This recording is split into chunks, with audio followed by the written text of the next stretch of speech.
আজ 6 জুন 2026 শনিবার সকাল 9টায় পাবনা সদর উপজেলাধীন কাশীপুর হিমায়তপুরে অবস্থিত পাবনা মেডিকেল কলেজটি পাবনা জেলাতে অন্তত 15-16 বছর আগে স্থাপিত হয়েছে। বৈশ্বিক মহামারী পরিস্থিতি কোভিড-19 পরিস্থিতি যখন সারা দেশের ন্যায় পাবনা জেলাতেও বিস্তৃত আকার ধারণ করেছিল, ঠিক সেই মুহূর্তে আমি কোভিড-এর সোয়াব পরীক্ষা নিরীক্ষা করার জন্য এই পাবনা মেডিকেল কলেজে একটি আরটিপিসিআর ল্যাব স্থাপনের জন্য অত্যন্ত তোড়জোড়পূর্বক একটি বাংলাদেশের প্রথম অর্থনীতি বিষয়ক দৈনিক শেয়ারবিজ পত্রিকায় একটি নিউজ করেছিলাম। সে সময় ওই নিউজটার প্রতিফলন এতটাই ঘটেছিল যে অন্যান্য 20টি জেলাতেও আরটিপিসিআর ল্যাব স্থাপনের কথা চলছিল, কিন্তু সেই 20টি জেলার মধ্যে তৎকালীন সময় এই পাবনা জেলাতেই সর্বপ্রথম আরটিপিসিআর ল্যাবটি স্থাপিত হয়। সেই সূত্র থেকেই মূলত পাবনা মেডিকেল কলেজের সঙ্গে আমার একটি গভীর সম্পর্ক জড়িয়ে আছে।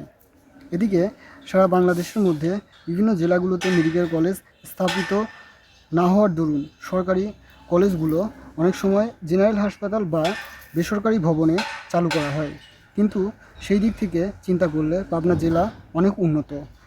এই জেলাতে 20-25 বছর আগে থেকেই পাবনা বিজ্ঞান ও প্রযুক্তি বিশ্ববিদ্যালয় স্থাপিত হয়েছে এবং চালু রয়েছে, এবং 14-15 বছর যাবৎ এই মেডিকেল কলেজটি চালু রয়েছে। সেই অনুযায়ী উন্নয়নের দিক থেকে মেডিকেল কলেজের সামনের দিকটায় 6টি বৃহৎ ভবন বিশিষ্ট মেডিকেল কলেজ এবং হাসপাতাল স্থাপিত হচ্ছে। সেক্ষেত্রে পাবনা মেডিকেলে অধ্যয়নরত শিক্ষার্থীরা ভালো ফলাফল করলে এই সমস্ত হাসপাতালগুলোতে বিভিন্ন চাকরি করতে পারবে। তাছাড়াও পাবনা জেলার জেনারেল হাসপাতাল জেলায় রোগীর চাপ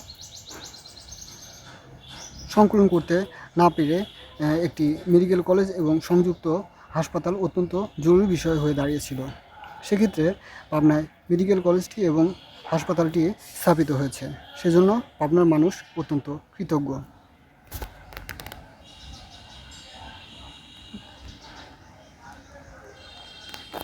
এই যে আমাদের পাবনাতে স্থাপিত মেডিকেল কলেজটা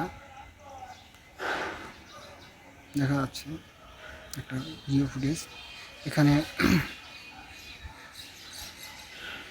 কলেজটি স্থাপিত হয়েছে এবং সকাল সকাল সেই সমস্ত শিক্ষার্থীরা তাদের ক্লাস করার জন্য কলেজে যাচ্ছে।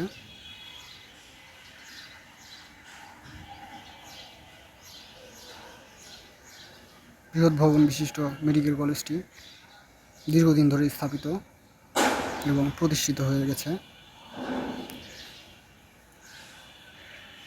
এবং বাম সাইডেই কলেজের সংযুক্ত হাসপাতালটি স্থাপিত হয়েছে।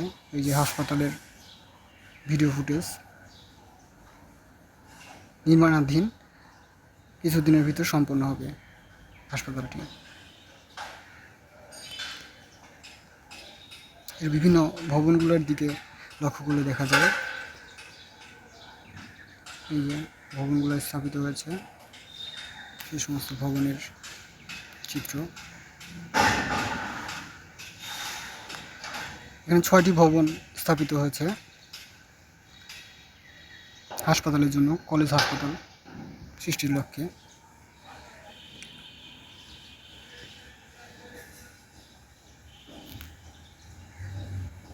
তানভীর ইসলাম works as a journalist for the Daily Shearbiz, district correspondent Pabna.